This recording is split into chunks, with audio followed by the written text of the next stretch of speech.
मालिक रियाज हुसैन सियालकोट का एक छोटा कॉन्ट्रैक्टर से उठकर पाकिस्तान का सबसे बड़ा प्राइवेट रियल एस्टेट टाइकून बना।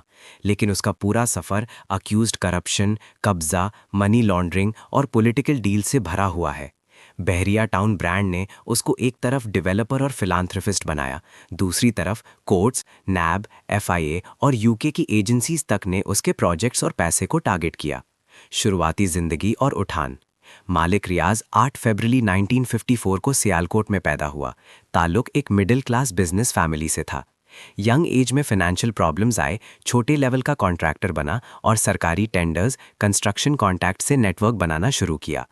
1990s के बीच उसने हुसैन ग्लोबल नाम से अपनी कंस्ट्रक्शन कंपनी बनाई और पाकिस्तान नेवी के चैरिटेबल ट्रस्ट के साथ रावलपिंडी इस्लामाबाद के बाहर हाउसिंग स्कीम का कॉन्ट्रैक्ट ले लिया। यहीं से उसका रियल एस्टेट गेम स्टार्ट होता है। एग्जाम्पल, नेवी के साथ जो स्कीम थी बाद में लीगल डिस्प्यूट तक गई, लेकिन सुप्रीम कोर्ट ने आखिरी फैसले में उसके हक में जजमेंट दी और इसी से उसको बहरिया का नाम यूज करने का लीगल कवर मिल गया। बहरिया टाउन का एम्पायर। 2000 से उसने बहरिया टाउन लाहौर, रावलपिंडी इस्लामाबाद और फिर बहरिया टाउन कराची जैसे मेगा गेटेड कम्युनिटीज डेवलप किए, जिनका कंबाइंड एरिया दसियों हजार एकर्स तक बताया जाता है। बहरिया टाउन को एशिया की सबसे बड़ी प्राइवेट हाउसिंग स्कीम्स में शुमार किया जाता है। कंपनी ने डायरेक्टली और इनडायरेक्टली हजारों लोगों को जॉब्स दी और ओवरसीज पाकिस्तानीज का बहुत पैसा इन प्रोजेक्ट्स में आया। मालिक रियाज ने ग्रैंड जामिया मॉस्क लाहौर और कराची और इस्लामाबाद में बड़ी मसाजिद, हॉस्पिटल्स, वेलफेयर प्रोजेक्ट्स का भी ब्रांड बिल्ड किया, जिससे उसकी इमेज एक फिलांथ्रोपिस्ट की भी बनी। करप्शन, लैंड ग्रैबिंग और सुप्रीम कोर्ट सेटलमेंट्स। बहरिया टाउन प्रोजेक्ट्स के खिलाफ सबसे बड़ी क्रिटिसिज्म इलीगल लैंड एक्विजिशन, कब्जा, गोठों की जमीन, फॉरेस्ट, रिवरबेड और स्टेट लैंड फॉर स्कीम बनाने से रिलेटेड है, खासतौर पे कराची मलीर रीजन के हवाले से।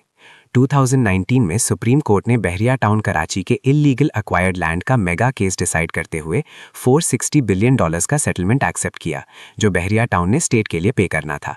तभी ये सबसे बड़ा रियल एस्टेट फाइन बना। यूके की नेशनल क्राइम एजेंसी ने भी 2019 में मालिक रियाज और फैमिली के साथ 190 मिलियन पाउंड्स का सिविल सेटलमेंट किया, कैश प्रॉपर्टीज इंक्लूडिंग लंदन का हाइड पार्क फ्लैट, जो पाकिस्तान वापस आना था। ये अमाउंट पाकिस्तान में सुप्रीम कोर्ट के बहरिया टाउन वाले अकाउंट में एडजस्ट कर दिया गया। अल कादिर ट्रस्ट, इमरान खान लिंक। अल कादिर ट्रस्ट केस में एलिगेशन है कि यूके एनसीए का ये 190 मिलियन पाउंड सेटलमेंट जो पाकिस्तान को आना था, वो ट्रांसपेरेंट तरीके से नेशनल एक्सचेकर में नहीं गया, बल्कि एक स्पेसिफिक डील के जरिए सुप्रीम कोर्ट के बहरिया टाउन अकाउंट में एडजस्ट हुआ, जिसके एक्सचेंज में इमरान खान गवर्नमेंट ने बहरिया टाउन के लिए लीगल और रेवेन्यू रिलीफ दिया। नैब के रेफरेंस में इमरान खान, बुशरा बीदी, फराग होगी, जुल्फी बुखारी, शहजाद अकबर के साथ मालिक रियाज और उसका बेटा भी अक्यूज लिस्ट में है।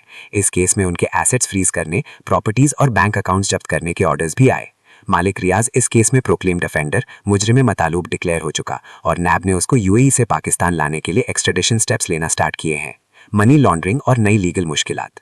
2025 में एफआईए और फेडरल गवर्नमेंट ने पब्लिकली क्लेम किया कि बहरिया टाउन और मालिक रियाज के खिलाफ grand scale money laundering racket का एविडेंस मिला है, जिसमें हवाला हुंडी नेटवर्क के जरिए पैसा बाहर भेजने का इल्जाम है। इस्लामाबाद की सफारी हॉस्पिटल पर रेड में एफआईए को ऐसे रिकॉर्ड्स मिले जिनके मुताबिक कम से कम $1.12 बिलियन की मनी लॉन्ड्रिंग डॉक्यूमेंट हुई और हवाला ऑपरेटर्स इमरान और कैसर को बहरिया टाउन के सीएफओ और फाइनेंस हेड से लिंक किया गया। गवर्नमेंट का स्टैंड है कि इन्वेस्टिगेशन सिर्फ मालिक रियाज, उसकी फैमिली और बहरिया टाउन के ऑफिशियल्स पर फोकस्ड है, रेजिडेंट्स को डायरेक्टली टारगेट नहीं किया जा रहा। इसी दरमियान मालिक रियाज मीडिया स्टेटमेंट्स में डायलॉग और डिग्निफाइड सोल्यूशन की बात करते रहे। आज की पोजीशन और पब्लिक इमेज। आज मालिक रियाज पाकिस्तान के सबसे कंट्रोवर्शियल बिजनेसमैन में से एक है। एक तरफ उसका नाम मॉडर्न गेटेड कम्युनिटीज, इंफ्रास्ट्रक्चर, मसाजिद, जॉब्स, सीएसआर लेटर्स और वेलफेयर प्रोजेक्ट से जुड़ा है। दूसरी तरफ mega corruption, illegal land deals, NCA settlement, supreme court fines, NAB references और एफआईए मनी लॉन्ड्रिंग प्रोब से।